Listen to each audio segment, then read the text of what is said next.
Le damos aviso a Micaela y a Gastón que van a entrar. Nosotros vamos a empezar la clase desarrollando los elementos de Hobsbawm sobre la era del imperio. Y cuando Hobsbawm entra en el desarrollo de las teorías, diferentes teorías sobre el imperialismo, le damos pie a Micaela y a Gastón para que desarrolle cada uno la presentación de sus textos correspondientes. ¿Estamos de acuerdo? De acuerdo. Perfecto. Desde luego retomamos con Hobsbawm, y si nos, ya no nos va a quedar tiempo, ¿sí? Perfecto, Micaela, qué grande. Ahí. A Jessica con el texto de Rita Segato vamos a trabajar la clase que viene, martes.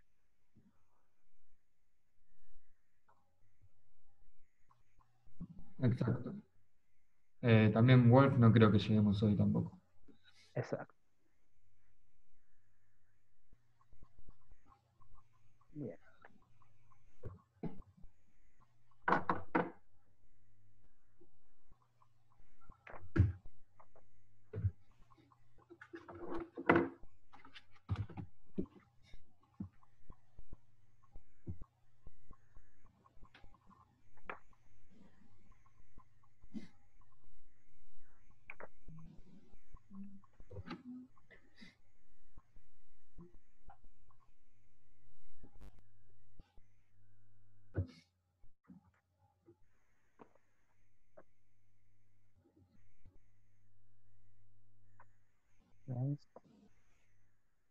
Bueno, cuando quiera, grabando. Perfecto, qué grande, Romy. Bueno, Dale, cuando quieras, Camil. bueno, comenzamos. Eh, Tanto la clase de hoy como la clase del martes vamos a trabajar con el concepto de imperialismo, ¿no? Todo lo que implica esa palabra, ¿no? Todo lo que conlleva, todos los factores, todos los procesos que implica esta etapa. Algunos dirán nueva fase, otros dirán otras cuestiones, analizarán, y eso es lo que nos vamos a centrar principalmente en esta primera parte de la clase. Por eso, para eso teníamos el capítulo 3 de la Era del Imperio, que se llama como, igual que el nombre del título, el título de la etapa, que es la Era del Imperio, de Hobsbawm. En él vamos a analizar algunas de los diferentes análisis que se hace sobre el concepto y sobre el término imperialismo. Para eso después vamos a profundizar con los textos de Lenin y Robinson hoy, pero primero dar un pequeño pantallazo de cuáles son las diferentes posturas, de cuáles son las diferentes corrientes que, que se dedican a analizar el concepto de imperialismo, ¿no? Partamos de la base de que, de que estamos hablando de un momento específico.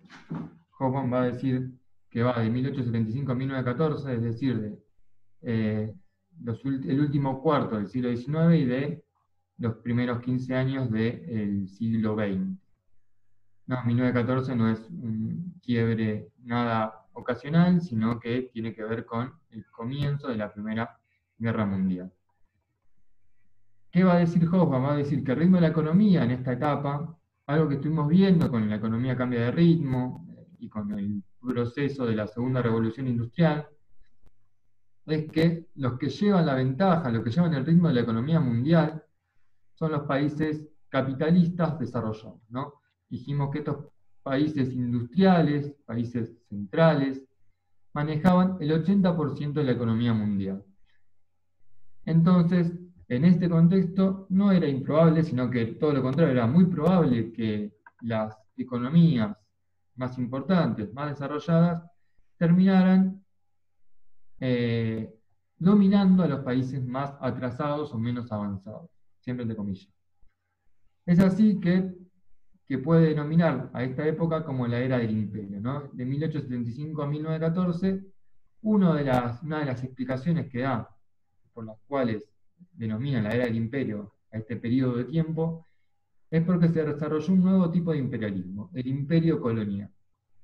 Otro de los factores en los cuales se basa para decir que es la era del Imperio Hobsbawm, es porque fue el periodo de la historia moderna en que hubo mayor número de gobernantes que se autotitularon como emperadores o que fueron considerados por diferentes diplomáticos de manera oficial como emperadores.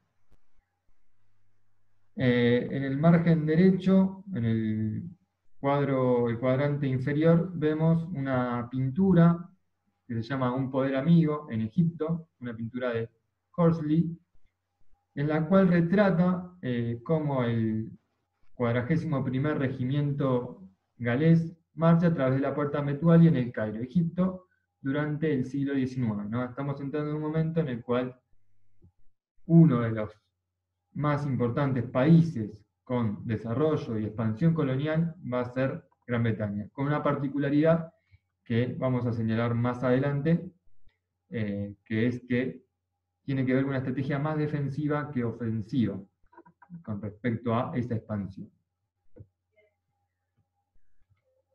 Luego de eso va a decir cómo, a partir de estas características de la economía mundial, de la economía política mundial, es que se pasa de la supremacía económica y militar a la conquista, a la anexión y a la administración formal de determinados territorios. ¿Qué implica esto, no? En este periodo, la mayor parte del mundo ajeno a Europa y América fue dividido. Las víctimas, los que más sufrieron recortes y pérdidas de territorio fueron los antiguos imperios preindustriales de España y Portugal. Recordemos que España pierde Cuba, Puerto Rico, Filipinas, a manos de Estados Unidos, pero ya su recorte venía desde el siglo XIX con las independencias de los países americanos. Portugal siguió manteniendo algunas que otras colonias en lo que sería África, que después lo vamos a ver plasmado en el mapa, pero también vería disminuido su extensión territorial más allá de Europa. Otra cuestión a señalar en esta etapa, o en este periodo, es que los grandes imperios de Asia, los principales, se mantuvieron, entre comillas, independientes, aunque dentro de ellos se establecieron zonas de influencia e incluso administraciones directas. El caso más paradigmático, el ejemplo más representativo es la China, luego de dos guerras sangrientas como fueron las guerras del opio, la primera y la segunda guerra del opio. ¿Qué territorios fueron totalmente repartidos? África y el Pacífico, va a decir Hobsbawm. Y va a señalar y va a destacar que si bien en Latinoamérica existían un conjunto de repúblicas soberanas, económicamente fueron dependencias del mundo desarrollado. Es decir, que en América Latina la dominación económica y las presiones políticas se hacían sin necesidad de una conquista formal, sin necesidad de llegar y de dominar territorialmente.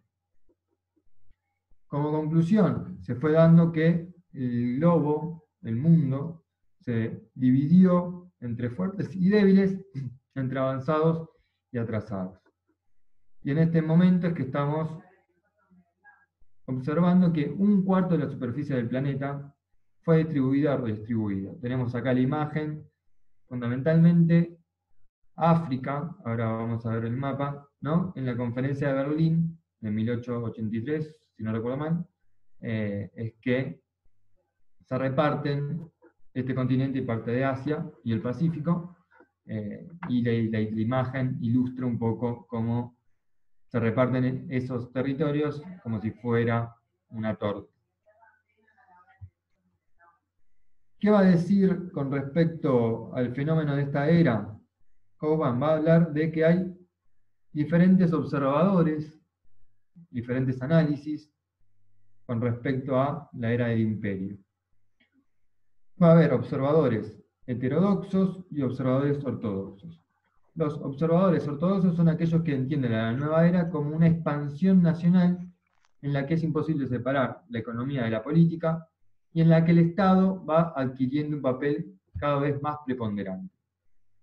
Para los heterodoxos, van a decir que esta nueva era es una nueva fase del desarrollo capitalista que va a tener diferentes incidencias y diferentes factores. Lo que es innegable es que el imperialismo, como un fenómeno nuevo, se va asentando, sobre todo con su término, con la utilización de su término, hacia la década de 1890. ¿Qué tenemos en esta filmina, en esta diapositiva? Es una pintura, una ilustración hecha por Kepler, un artista que nació en 1838 y murió en 1894, hecha en 1885. Se llama La historia se repite. En esta ilustración vemos que en el fondo se muestra a Julio César o a un centurión romano cayendo de un pilar de piedras en las cuales se encuentran etiquetadas Roma, Etruria, Gran Bretaña, Asia y África. En el medio vamos a observar con la etiqueta, en un pedazo de tierra con la etiqueta Francia, a Napoleón, que se cae de un pilar de piedras con la etiqueta Egipto, Italia, España, Holanda, Austria, Prusia y Rusia. Y termina de caer justamente en la isla Santa Helena, ¿no? Nada casual. Y en primer plano aparece John Bull. ¿Y quién es John Bull? John Bull estuve buscando y es la personificación de lo que sería el Reino Unido. La personificación particularmente de Inglaterra. Es un hombre de estatura media, bajo, medio retacón, medio robusto, que personifica una persona poco emotiva, calma, pacífica, que representaría, digamos, en las caricaturas de ese momento, lo que sería Gran Bretaña y el Reino Unido, y la Inglaterra en particular. Y en este John Bull, esta Inglaterra, personificada en esta persona, está de pie sobre un pilar de piedras con la etiqueta Escocia, Irlanda, Malta, Gibraltar, India, Australia, Chipre, Egipto, Sudán, sostenidos, ¿no?, en piedras que abajo tienen armas, diferentes tipos de armas, y en las dos piedras superiores se encuentran los barcos abajo, ¿no?, diciendo cómo se sostiene ese imperio británico a nivel mundial. Bueno, es a través del poder de las armas y al poder de los barcos a vapor, ¿no? Comercio y guerra como estandartes de ese imperialismo británico. Me pareció una pintura bastante ilustrativa, valga la redundancia, de cómo se veía estas expansiones coloniales hacia el resto del mundo y la comparación con otros momentos históricos. Acá vemos un mapa del mundo, ¿no?, donde están coloreadas las principales posesiones de cada uno de las potencias centrales, entre comillas, los países más desarrollados, capitalistas. Y vemos cómo efectivamente la África colonial está dividida hacia el año 1913, donde una gran parte corresponde al Imperio francés, otra gran parte del territorio británico, casi que de norte a sur se puede unir la conquista y los territorios anexados por el Imperio Británico, pero también aparecen otros territorios como el Congo belga, el territorio anexado por Italia, en lo que hoy es Libia,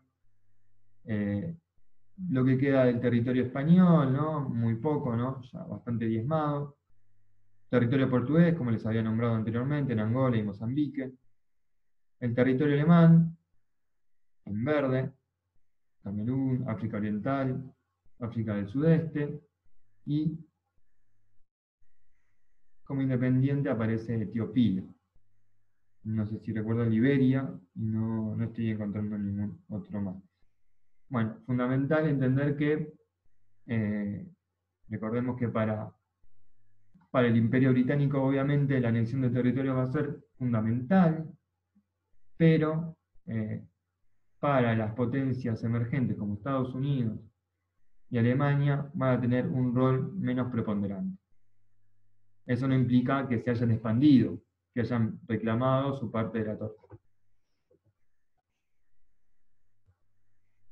Entonces tenemos que el imperialismo aparece y emerge en cuanto a un término nuevo en la década de 1890, ¿no? Allí va a haber diferentes tipos de análisis sobre el imperialismo.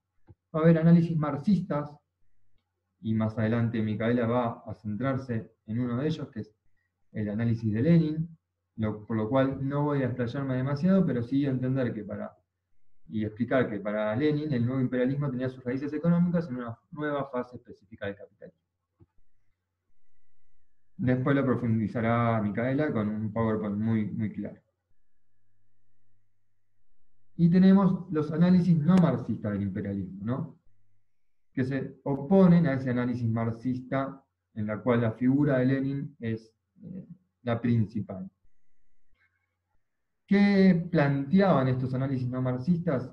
Negaban la conexión específica entre el imperialismo y el capitalismo, particularmente en ese tipo de capitalismo, o en esa fase de capitalismo de fines del siglo XIX. Negaban que tuvieran raíces económicas importantes, el imperialismo. Afirmaban que no había tenido ningún tipo de consecuencia decisiva sobre la Gran Guerra, que no llevó a desatarse esa Primera Guerra Mundial. Se concentraban en los aspectos psicológicos, ideológicos, culturales y políticos, y hacían hincapié en las ventajas para las clases gobernantes de la metrópolis, la política y la propaganda que sirvieron para contrarrestar el atractivo de los movimientos obreros de masas que emergían en este contexto y que estuvimos viendo en las clases pasadas con los diferentes textos. ¿Cuál es el problema que plantea Hobsbawm con respecto a este análisis no marxista? Es que no explican la conjunción de procesos económicos y políticos, nacionales e internacionales, y no dan una perspectiva global de este nuevo fenómeno. ¿Qué va a señalar Hobsbawm como el acontecimiento más importante de esta etapa? Y lo vimos también con la era de, con ¿cómo se llama? La economía cambia de ritmo, con ese mismo texto, es que se crea una economía global, ¿no? La creación de una economía global es el rasgo más determinante del siglo XIX. Esto tiene que ver con una globalización de la economía que no era nueva. La economía venía globalizándose desde ya hace unos cuantos siglos, va a decir Wallerstein, desde el sistema mundo empieza a generarse con el descubrimiento de América y con la llegada de los portugueses a la India. Pero bueno, la creación de una economía totalmente globalizada se va a dar en este periodo de tiempo, ¿no? Donde no va a quedar ningún territorio por repartir y por llegar. La red de transportes obviamente va a ser fundamental para llegar a esas zonas más alejadas, más remotas y más marginales. Da la casualidad de que hay una necesidad también de llegar a esos lugares remotos. ¿Por qué? Porque la mayoría de las materias primas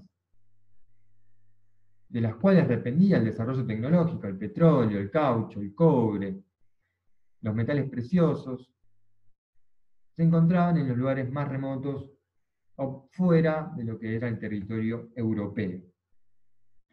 Es así que este elemento exótico se volvió totalmente necesario. Este elemento exótico se encontraba en esos lugares marginales a los cuales había que llegar. Esto va a dar un mundo convertido en un complejo de territorios coloniales y semicoloniales que se fueron convirtiendo en productores especializados en uno o dos productos para exportar al mercado mundial. Nosotros lo tenemos bastante asimilado, bastante comprendido, ¿no? Nos tocó en carne propia vivir lo que se denominó el granero del mundo, ¿no? Esa etapa del modelo agroexportador que va de 1880 a 1930. La función de las colonias y dependencias no formales era complementar las economías de las metrópoles y no rivalizar con ellos, no competir con ellos. Acá vemos dos ejemplos, el dibujo de las bananas y el arma de la United Fruit Company, ¿no? Esa compañía estadounidense que gobernaba sobre las llamadas repúblicas bananeras, no gobernaba de hecho, de facto, ¿no? Obviamente, que determinaba quiénes eran los gobernantes de ese momento, ¿no? Y justamente era por la dependencia hacia ese producto que era la principal exportación de esos países, de esas repúblicas, valga la redundancia, bananeras. Y también lo muestro un poco, como venía hablando con respecto al granero del mundo argentino, ¿no? Este chiste de Daniel Paz, que salió en página 12 y que dice: ¿cómo hacen fortuna en Argentina? Está hablando claramente un gringo, una persona extranjera. Vendemos productos que crecen en el campo, usan cohetes para provocar lluvias, no hace falta. Hacen represas para asegurar el riego, no hace falta. ¿Fabrican fertilizantes? No, la tierra es muy fértil. ¿Ni siquiera fabrican tractores? No, se lo compramos a ustedes, gracias a Dios. ¿No? Ahí se ve plasmado cómo esa división internacional del trabajo, esas ventajas comparativas, implicaban que unos sean los graneros del mundo, unos países sean los graneros del mundo, y otros los talleres del mundo. Gaby, ¿quería decir algo? No, solo oír a Rudy, ¿cómo se llama? Rudy. Pensé que habías, con la manito pensé que querías decir algo. Al que Bien, entonces estamos viendo que el elemento crucial de esta etapa de la era del imperio es la creación de una economía global con estas características. Otro de los análisis que se hace del imperialismo son los análisis antiimperialistas del imperialismo, va a decir Hobsbawm. Teníamos los análisis marxistas, los análisis no marxistas, y ahora tenemos los análisis antiimperialistas del imperialismo. ¿Qué quieren decir esto, no? Estos análisis antiimperialistas del imperialismo, me parece un trabalenguas, se sostienen en tres argumentos que son los siguientes. Primero, la presión del capital por encontrar inversiones más favorables que las que se podían realizar en el interior de cada país metropolitano, por decirlo de una manera. Este argumento va a decir Hobsbawm que es el menos convincente. Hemos visto en la economía cambia de ritmo que esas inversiones se volcaron preferentemente en zonas o en regiones ya desarrolladas o en desarrollo, como puede ser Argentina, en Sudamérica, y no en las nuevas regiones como puede ser África o el Pacífico, ¿no? O sea, en países o dependencias económicas que ya tenían un cierto grado de desarrollo. No se volcaron estas inversiones de capital que tanto aluden y que tanto reclamaban los hombres de negocios, no se volcaron en las nuevas regiones, sino en regiones ya establecidas y ya desarrolladas. Otro de los argumentos que sostienen este análisis antiimperialista es que la búsqueda de mercado ante el problema de la superproducción, ¿no? Esto va a ser algo que cuando veamos Wolf también va a señalar Rosa Luxemburga, y que tiene sus complejidades, ¿no? Porque ¿de dónde sale la plata con la cual van a consumir estos nuevos consumidores ante la llegada de los productos de las metrópolis? Como consecuencia de esta búsqueda de mercados, las potencias se reparten las zonas no ocupadas del tercer mundo. Esto, en cierto modo, va a decir Hobsbawm, fue una ampliación del proteccionismo exacerbado o que venía en ascenso desde 1879. Lo vimos también en el texto de La economía cambia de ritmo, como una de las políticas en esta etapa es la de buscar proteger determinados rubros, sobre todo los bienes de consumo, en las potencias principales, sobre todo de Europa. Y por último tenemos que el factor de que la adquisición de colonias se fue convirtiendo de a poco en un símbolo de estatus, una moda del momento, ¿no? Así como en su momento el desarrollo industrial era un símbolo, una característica de un cierto nivel de desarrollo, bueno, tener colonias también implicaba tener otro estatus con respecto al resto de los países. Hobsbawm, haciendo un recuento de todas estas características de los análisis antiimperialistas, va a decir que es imposible separar política y economía en el capitalismo, como también explicar el imperialismo de esa óptica separatista, ¿no? Hay que establecer los diferentes factores y las combinaciones y las conjunciones entre economía, política, nacional e internacional, y tomar las diferentes dimensiones de este concepto y de este proceso.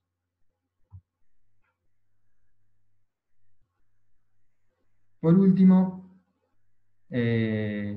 bueno, una de las cuestiones a señalar es que la aparición de los movimientos obreros, que estuvimos hablando la semana pasada, la clase pasada, perdón, y de la política democrática, tuvo una clara importancia y una clara influencia dentro de lo que es el desarrollo del nuevo imperialismo. Muchos de estos observadores han tenido en cuenta la existencia de un llamado imperialismo social. ¿Y qué significa este imperialismo social?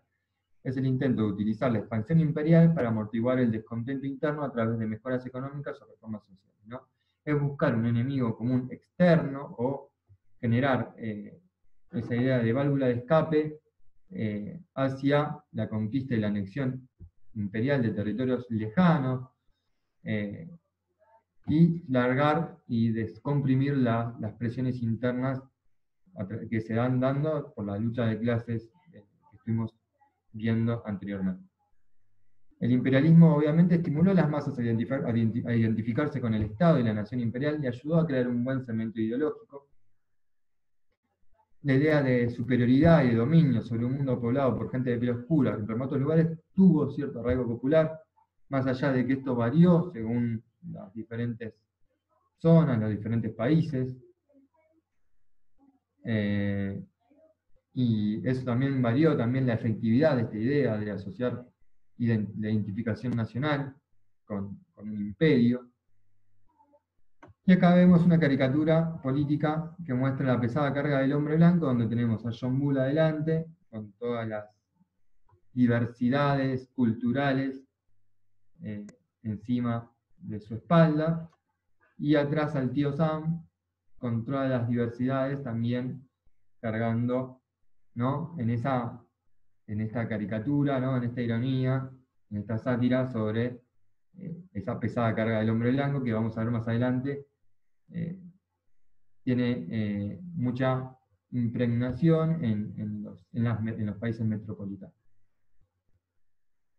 Y para cerrar, así dejamos paso a los compañeros y a las compañeras a que desarrollen sus textos, ¿no? ¿Cuáles fueron las respuestas de la izquierda, entre comillas, entre aquellos que buscaban la igualdad entre los hombres?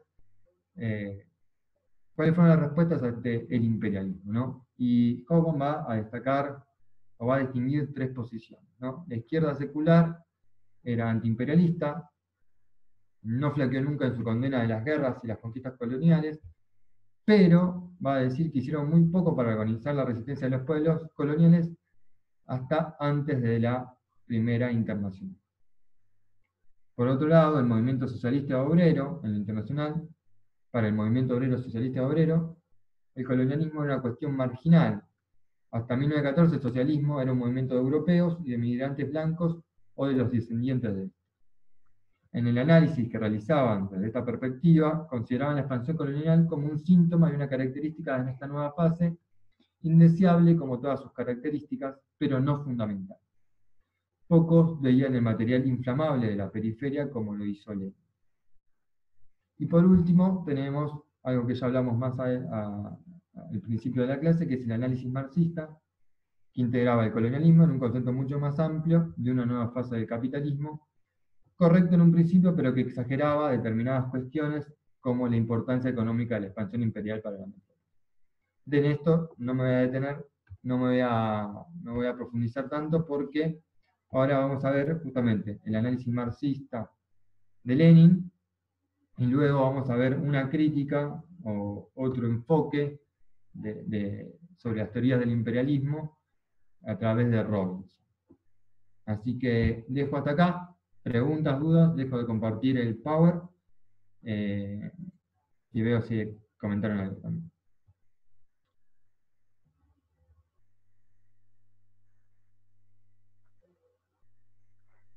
Yamil, una pregunta. Sí. Como recién la última Filmina, ¿no? Alberto está haciendo escuela. Eh, con respecto a lo que decías de la respuesta de la izquierda, la 2 decía que el movimiento obrero y socialista tomó de forma marginal en sus asuntos y en sus problemáticas, en sus propuestas, el tema del imperialismo, pero a la vez en el 3 decís que en el marxismo sí.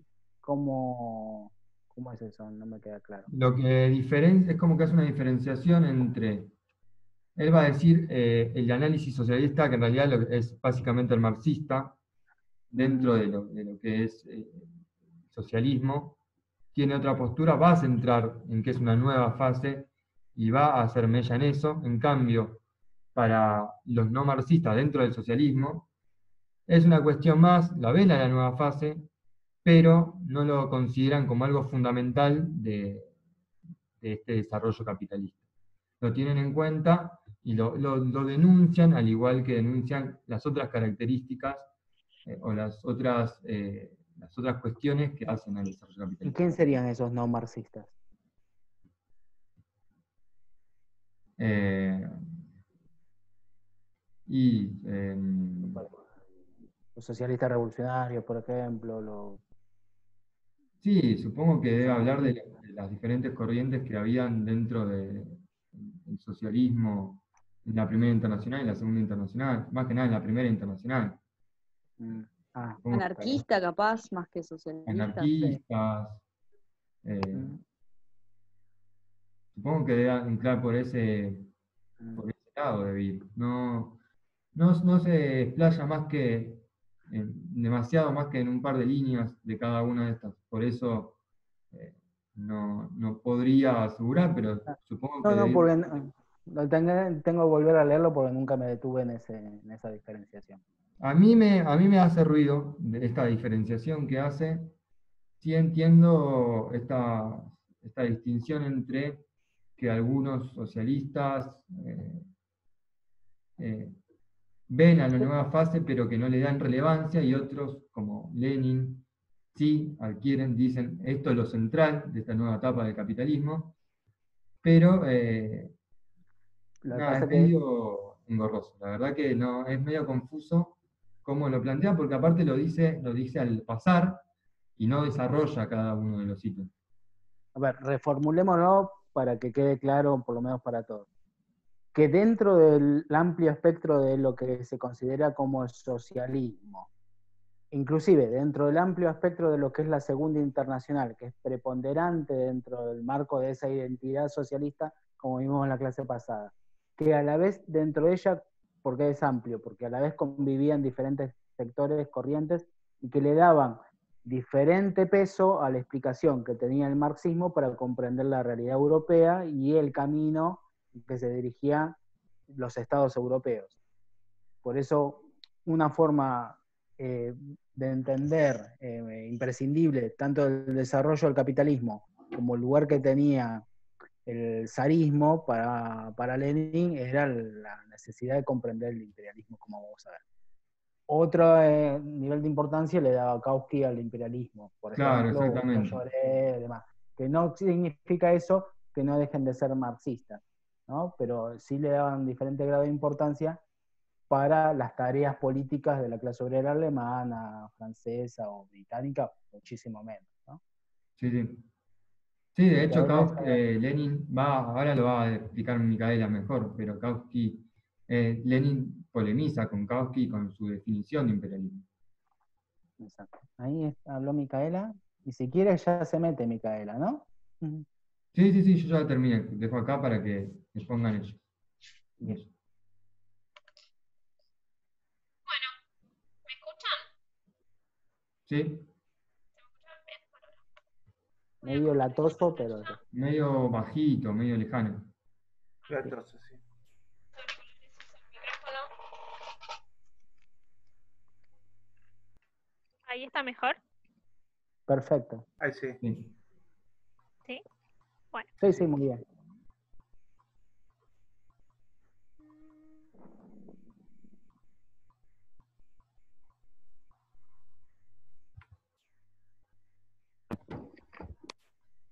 ¿Se ve la pantalla ahí? Sí. Bueno. Perfecto.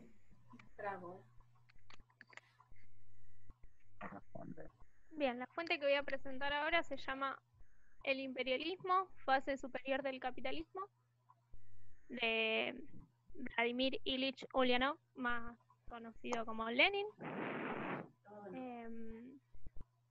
Son los capítulos 5, 6 y 7. Vamos a empezar por el autor.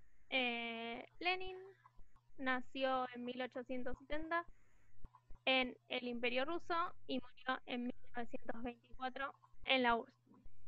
Pequeño cambio hubo, me parece. Durante su juventud, bueno, fue un intelectual revolucionario que adhirió al marxismo y protagonizó como dirigente la Revolución de Octubre de 1917, y bueno, en donde el Imperio Ruso pasa a ser la Unión de Repúblicas Socialistas Soviéticas y él pasa a ser su máximo dirigente. Por la importancia que han adquirido sus contribuciones al marxismo, reciben el nombre de leninismo, ¿sí? No menor, entonces. Esta fuente es un ensayo que escribió y publicó en 1916 y es una de sus obras más reconocidas. Y bueno, ¿qué es el imperialismo para Lenin o por qué es una fase superior del capitalismo? Tenemos que tener en cuenta 5 puntos, ¿sí? Que él los menciona en el capítulo 7, en donde hace una recapitulación y resume lo que viene desarrollando previamente. El primero es la concentración de la producción y del capital, llegada hasta un grado tan elevado de desarrollo que ha creado los monopolios que desempeñan un papel decisivo en la vida económica. Esto es la formación de trust, cárteles, etc., que van a actuar en primer lugar apoderándose del mercado interior. Sí, acá tenemos un caso alemán en la imagen de la industria eléctrica, en donde vemos de más a menos cómo se van concentrando estas empresas. ¿Sí? Tenemos el punto número 2, que es la fusión del capital bancario con el industrial y la creación de la oligarquía financiera. Bueno, acá tenemos a un gran protagonista, va a decir Lenin después, que es el capital bancario, ¿sí? Que se va a pasar a formar parte de estos monopolios y va a tener un rol fundamental, tanto en los periodos de crisis, ¿no? Porque va a controlar el crédito y va a negar el apoyo a aquellas empresas que más lo necesitan en favor de la concentración, claro. Y bueno, también por medio del crédito va a controlar las inversiones, ¿sí? Siendo parte de estos trusts. El punto 3 es la exportación de capital, a diferencia de la exportación de mercancías, adquiere excepcional importancia, ¿sí? El capital financiero no es solo una partecita de estos trusts, sino que va a ser quien mande, ¿no? En el imperialismo, dice Lenin, y es quien va a acentuar principalmente la diferencia entre el ritmo de crecimiento de las distintas partes de la economía mundial, ¿sí? Mediante la exportación del capital.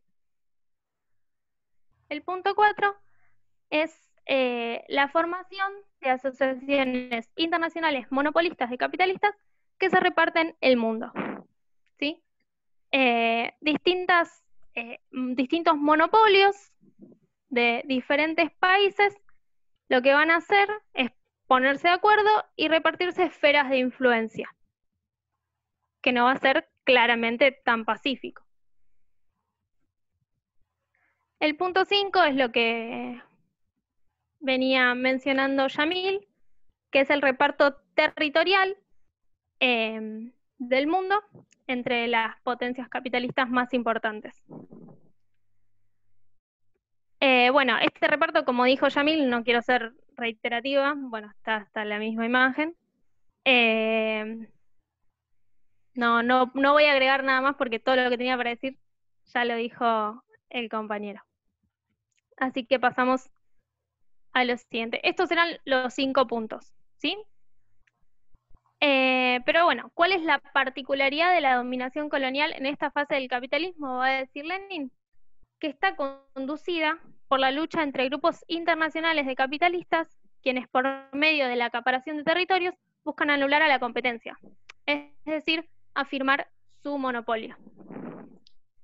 Pero no solo van a buscar territorios o materias primas, sino que quienes son unos grandes protagonistas de su definición son también los países semicoloniales. Porque el capital financiero no está interesado en aquellos territorios que pueda someter políticamente de forma absoluta, por eso es tan importante el capital financiero, sino que va a integrar en sus redes de dependencia a territorios que son soberanos desde el punto de vista jurídico, pero bueno, económicamente dependientes.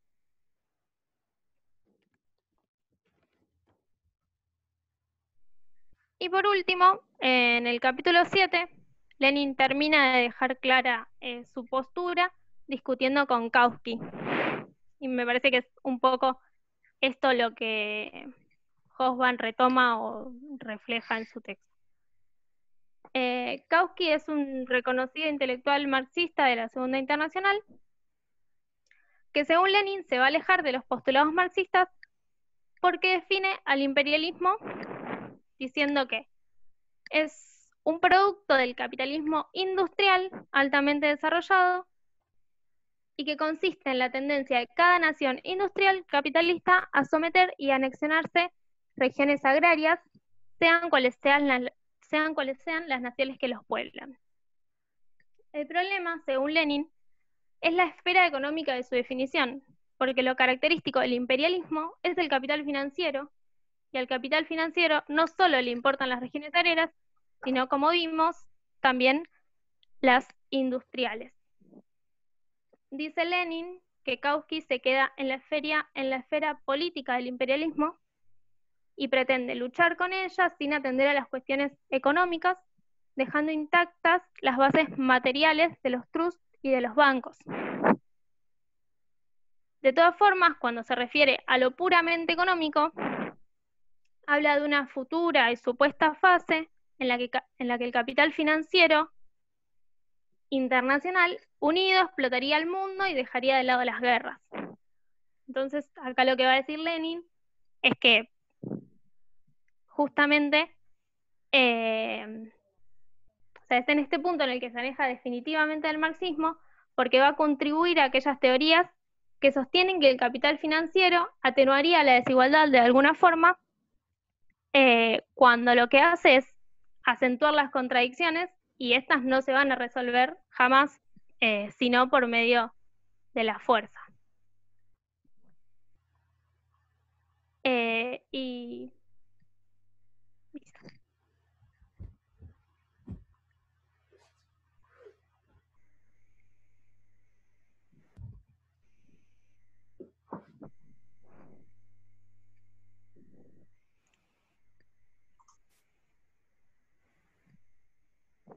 No sé si quedó claro, si tienen alguna ¿listo? duda. O... Sí. Bien. Bien. Bien. Muy bien. Muy bien, Entonces, Mica. habiendo ya ¿Entendieron explicado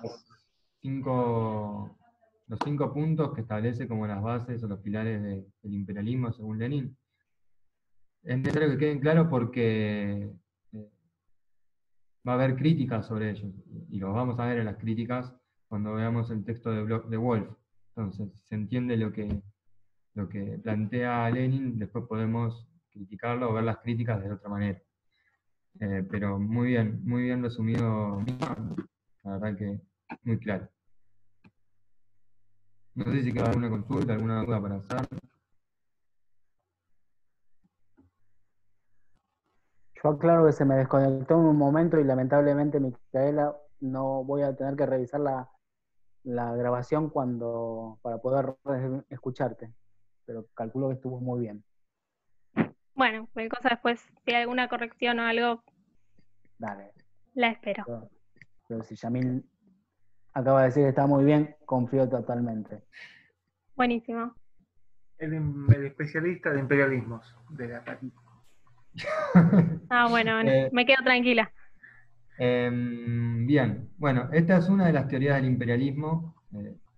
Después veremos cuáles son las críticas. Tiene varias falencias. Otra de las teorías del imperialismo la va a dar el compañero Gastón. Es de Robinson, el texto de Robinson, que es una postura bastante interesante y con otra mirada y otra perspectiva. Esa es la que nos gusta, vamos a decir la verdad. Totalmente. Nos gusta. Así que Gastón, cuando quieras. ¿Puedo compartir la pantalla? Sí, sí. Sí, sí, obvio. Tendrías que poder, sí, sí. ¿Se ve ahí? Ahora sí. Ahora sí. Bueno, ante cualquier cosa que suceda en el chat, si pueden, por favor, me avisan, porque probablemente no lo esté viendo el chat. Sí, perfecto. No hay problema. Bien. Nosotros aquí vamos a analizar a un autor que se llama Ronald Robinson. La verdad que es una persona de bajo perfil, un británico londinense, que es posterior a Lenin, nació en 1920, falleció en el 99, cerquita. Y bueno, fue un académico de Gran Bretaña, ¿no es cierto? Ocupó el BEI de la cátedra del Commonwealth en la Universidad de Oxford. Y eso es realmente significativo, porque Commonwealth etimológicamente significa el bien común. Y dentro de lo que es Gran Bretaña, hasta el día de hoy se sigue festejando el Día del Commonwealth, que es prácticamente el Día del Imperio. Únicamente que en Gran Bretaña ya no se festeja, pero en muchos de los territorios que siguen formando parte de Gran Bretaña, sí se sigue festejando. Y bueno, Robinson fue director de la Cátedra del Commonwealth de Historia de Oxford, que hubo únicamente 7, hasta la fecha, tiene más de 120 años esa cátedra, por lo cual fue una persona bastante relevante. El artículo que él publica, al principio pasa casi desapercibido, y después iba a tomar mucha más relevancia, como por ejemplo ser uno de los artículos más citados de toda la historia dentro de las teorías históricas, que lo hace en coautoría con John Gallagher.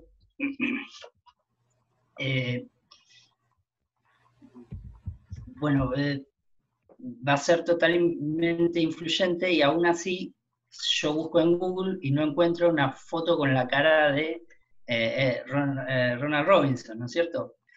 Por lo cual tiene bastante bajo perfil.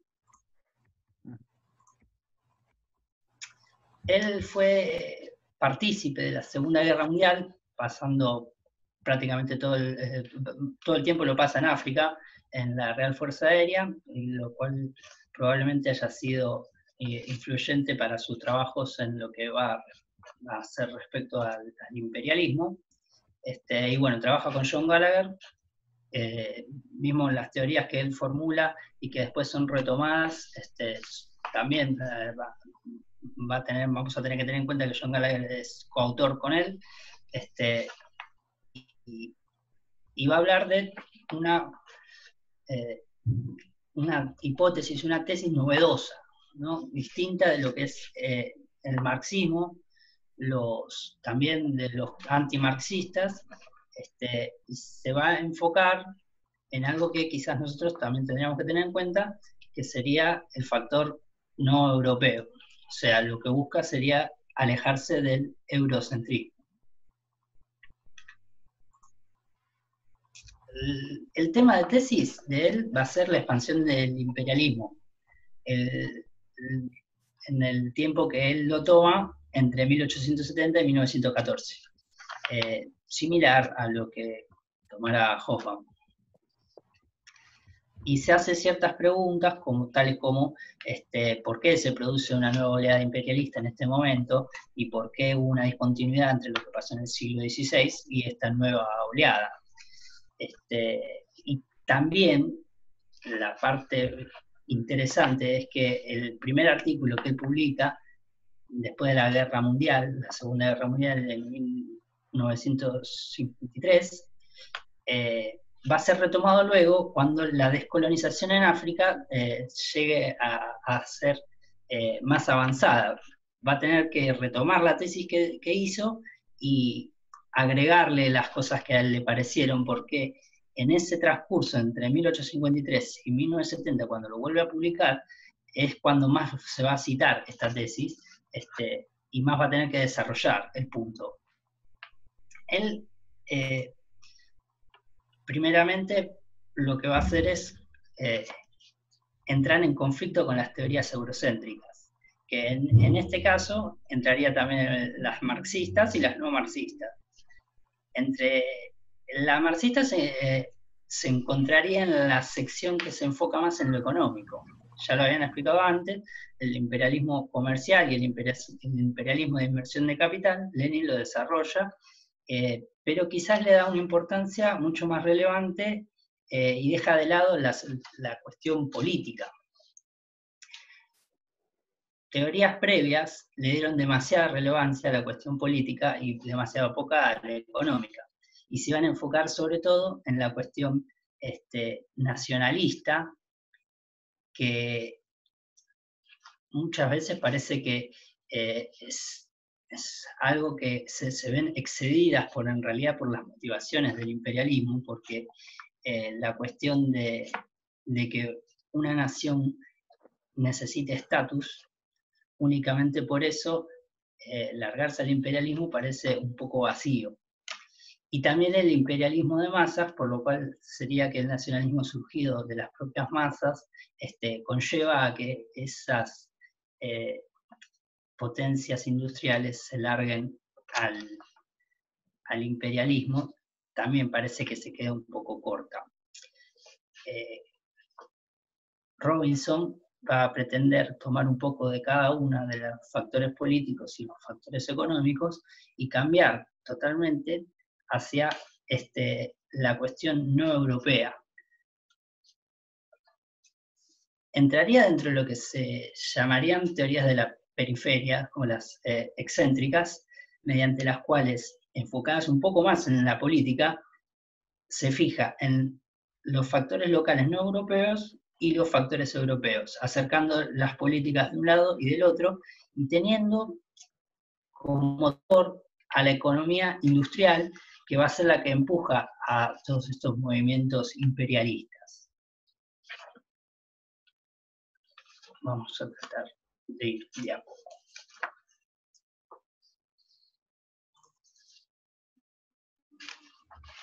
Robinson analiza las fases del imperialismo, la colonización, la descolonización, y quizás va a tomar el imperialismo desde un momento previo, o más bien va a tratar de rellenar el espacio que queda entre la primera colonización del siglo XVI y la del siglo XIX-XX, con un tipo de imperialismo que él llamaría externo, ¿no?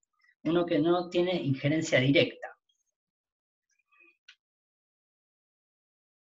Pero se focaliza directamente en el agente no europeo, que va a ser el que da lugar a esos tipos de imperialismo.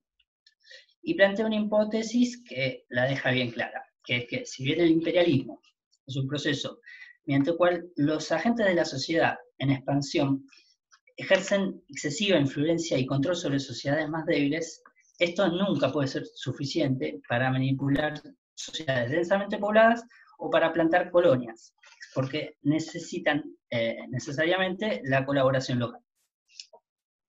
Con esto está apuntando directamente a las zonas de África y de Asia. Él va a destacar ciertos factores necesarios para el imperialismo, siendo que los dos primeros coinciden con las teorías económicas y políticas.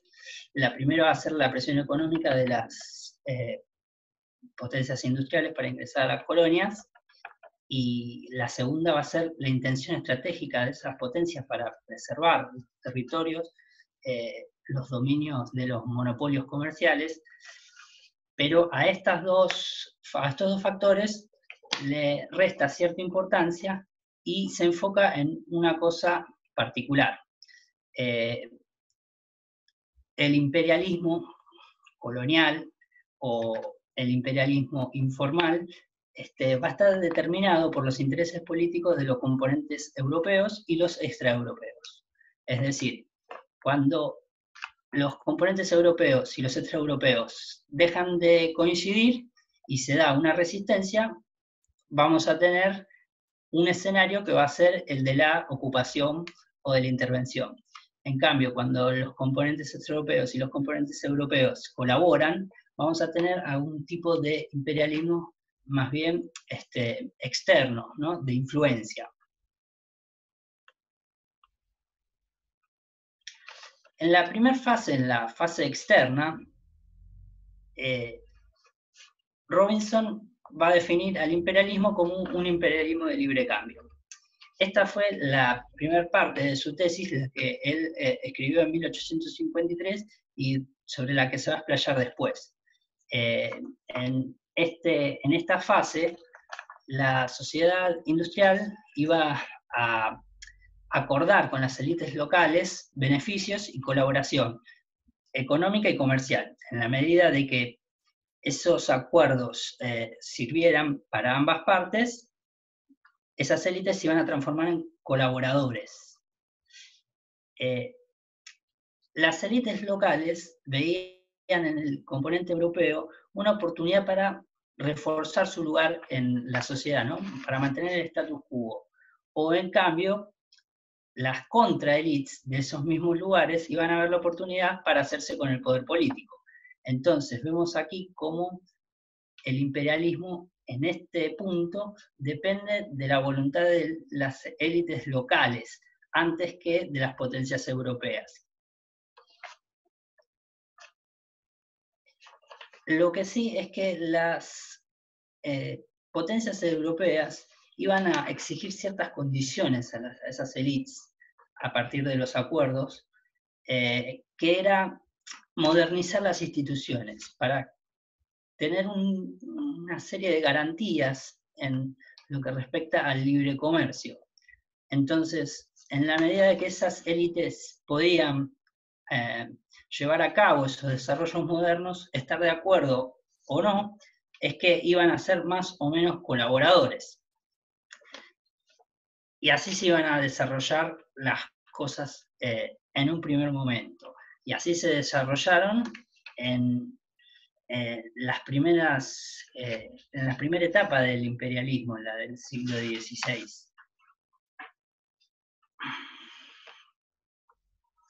Pero este imperialismo se dio más que nada en lo que era América, en los nuevos descubrimientos y todo eso. Y se pudo llevar a cabo de esta forma, y las influencias de las potencias se pudieron dar con más o menos injerencia colonial.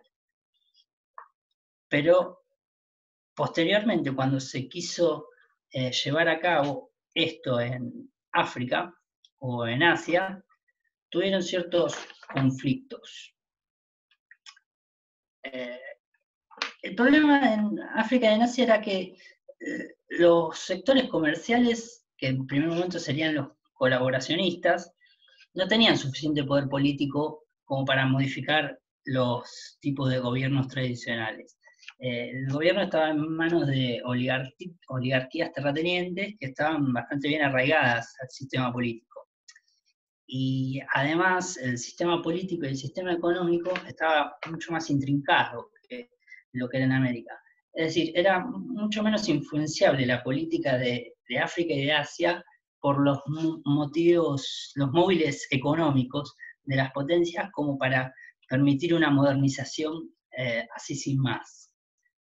De cualquier forma, las potencias industriales iban a llegar a una serie de colaboraciones en un primer momento con las oligarquías terratenientes, pero en la medida que colaboraban y que le exigían determinadas cosas para la modernización, los sectores más tradicionales de la sociedad iban a ponerse más renuentes a esos cambios, iban a empezar a generar conflictos y resistencias. Entonces, esas élites tenían que decidirse si empezar a hacer funcionales a la política para mantenerse en el poder o a hacer funcionales a las potencias extranjeras para modernizarse. Esos fueron los conflictos en un primer momento. En la medida que iban colapsando las redes de colaboración, ya sea porque las élites no colaboraban más o porque las contraélites los deponían porque perdía su popularidad, las potencias europeas se tenían que decidir por la ocupación o por el dominio. Y ahí es cuando nosotros vemos la nueva fase interna o directa del imperialismo, lo que sería el imperialismo colonial. Acá Robinson lo que hace a lo largo de toda su hipótesis y su teoría es ir focalizándose en cada uno de los casos particulares, tanto así como es Egipto, o como es en China, o como es en Japón. También lo va a ver con las colonias americanas o con Sudáfrica, ¿no? A mí me parece que esa es una de las cosas que más cuestan, porque hacer foco en las particularidades lo hace alejarse un poco de lo que es hacer una teoría más global. Pero ya vamos a ver más adelante que va a poder elaborar ciertas conclusiones. Egipto él lo pone como un caso paradigmático porque después va a ser disparador para el reparto de toda África y del colonialismo, sobre todo en toda África. Y él va a destacar que no era una cuestión de que las potencias estaban luchando por las posesiones estratégicas, sino de que las potencias estaban buscando preservar su lugar en la sociedad egipcia porque estaba perdiendo el control.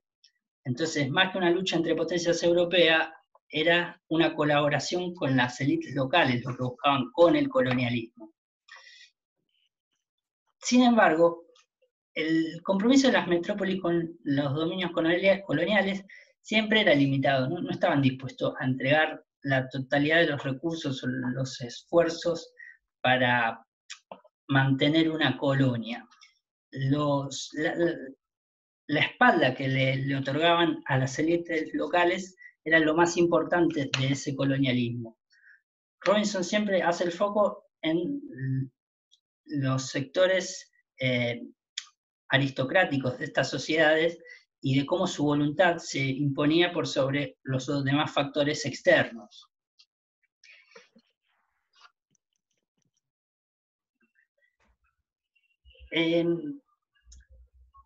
Lo que va a hacer Robinson a partir de 1853 hasta el momento que termina de elaborar su tesis es tratar de explicar si estábamos en presencia de el fin del imperialismo o no, y para esto él va a tratar de apoyarse en la cuestión de la descolonización de la década del 50-60, 1950-1960, para darle explicación a esto, ¿no? Y en eso él va a identificar que la descolonización se iba a dar en la medida de que los nacionalismos anticolonialistas y las fuerzas tradicionales de los sectores de las colonias se podían unir y organizar en forma de partidos políticos modernos. La llegada de la modernidad a esos lugares iba a permitir la descolonización. Entonces, nuevamente, la descolonización también partía de los factores extraeuropeos más que los europeos. Como conclusión, él va a largar una premisa, ¿no? La cual es que la teoría colaboracionista plantea que el imperialismo, desde su etapa externa hasta la descolonización, estaba determinada por los sistemas nativos de colaboración, lo de los mediadores entre África, Asia y Europa. Y estos iban a responder funcionalmente siempre a la política afroasiática, antes que a la economía o a la política europea. Y con eso concluyo. ¿Alguna pregunta? Muy bueno. Es difícil, es un texto Muy difícil. bien, Gastón, felicitaciones. Es un La verdad no sé texto, si quedó claro, pero a mí me costó. es un texto complejo, tiene un desarrollo bastante largo y bastante analítico, así que tiene su complejidad este texto para explicarlo. Así que me parece, está bueno, marcaste algunas cuestiones principales, básicas. Creo que por el horario no sé si nos vamos a detener mucho más, a desarrollar mucho más. Por ahí un par de cositas sobre el sexto me parece que también como elemento fundamental, ahí el elemento no europeo. Vieron que habla mucho del elemento no europeo y sobre todo el papel de este personaje o sujeto social, que es el colaborador. El colaborador, para la dinámica imperialista que plantea Robinson, es fundamental. Si no hay colaboradores internos, no hay imperialismo. Digo, para que piensen un poco como lo planteaba Lenin, ¿no? Que, digamos, una teoría europeísta, eurocéntrica, que el imperialismo es un proceso económico, político, que viene desde, claro, desde el centro a la periferia. ¿Y qué pasa en la periferia? No importa lo que pasa en la periferia. Viene y avasalla los territorios sin importar demasiado qué sucede ahí. Bueno, acá Robinson lo que destaca es el papel fundamental para que funcione eso de elementos internos. O sea, los países, o sea, las naciones o las regiones dentro de sí tienen élites locales que les conviene a ellos colaborar con esas potencias colonizadoras. No porque los obligan, sino porque les conviene a ellos, bien, para mantener su estatus, yo qué sé, y muchas otras más. ¿No, Yamil? ¿Vamos por ahí? Sí, a mí me parece muy interesante esa triple relación que se da. Es bueno, esta doble relación que se da entre el país colonizador o las élites de los países desarrollados, entre comillas, o países industriales, con las élites tradicionales de las colonias o de las periferias, pero a la vez cómo es la relación entre esas élites con el resto de la sociedad de esa periferia misma, ¿no? Entonces, está bueno entender esas dobles relaciones que hay y esos juegos de cómo también, incluso dentro de la política interna de la periferia, esto conlleva un montón de incidencias, digamos, ¿no? Cómo se da ese juego, cómo altera la política externa a la política interna, y se van dando estas alianzas, se van dando estos tipos de imperialismos con las diferentes fases, etc. Me parece que es un texto bastante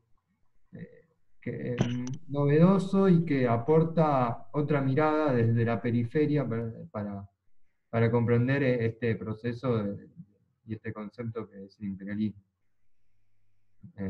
Me parece que por eso es un gran texto Un par para salir del eurocentrismo.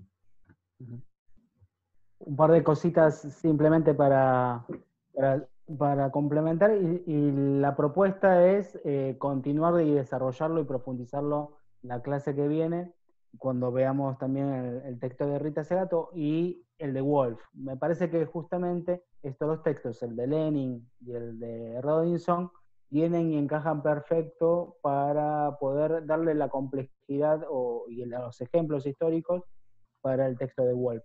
Porque no hay que perder de vista que, por un lado, tenemos el modo de producción capitalista que ahora se está desplegando en el mundo, que tiene su origen en Europa, pero se está desplegando en el mundo, y lo que implica eso, ¿no? Porque a la vez el despliegue, a diferencia tal vez de lo que ve Lenin, no es tan solo objetivo en términos de la propia voluntad del capitalismo, sino que incide en las propias relaciones sociales existentes, en la complejidad de esas relaciones sociales y en las contradicciones que va a impactar, como señalaba recién Yamil, ¿no? Y por eso es tal vez nodal, como dice Mariano, que repite el rol del colaborador, porque de lo cual depende el éxito o no del imperialismo y las consecuencias que esto tenga, ¿no? Pero sin el de Lenin tampoco se entendería cuál es el motor, digamos. Me parece que ahí encontrar el equilibrio entre los textos. Sí, aparte Wolf, cuando veamos la clase que viene, los nombra a los dos y los interrelaciona. Entonces, era necesario ver los dos primero, verlos a ambos, y ver primero a Lenin para después ver a Robinson. Así, digamos, podemos darle una mirada más global y una mayor complejidad y amplitud. No sé si hay alguna duda, alguna pregunta, dejamos para la clase que viene, ya es medio tarde. Gastón, si quiere después la clase que viene, alguna lectura contrapelo que quiera hacer, o ejemplos que le haya quedado, también lo puede aportar. ¿Ejemplos de Robinson?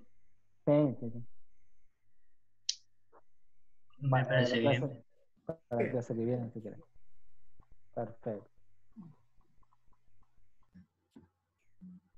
Bueno, entonces nos vemos la clase que viene con Wolf, con Rita Segato, y también dándole una complejidad e interrelación a los textos que acabamos de ver y los compañeros acaban de presentar muy bien.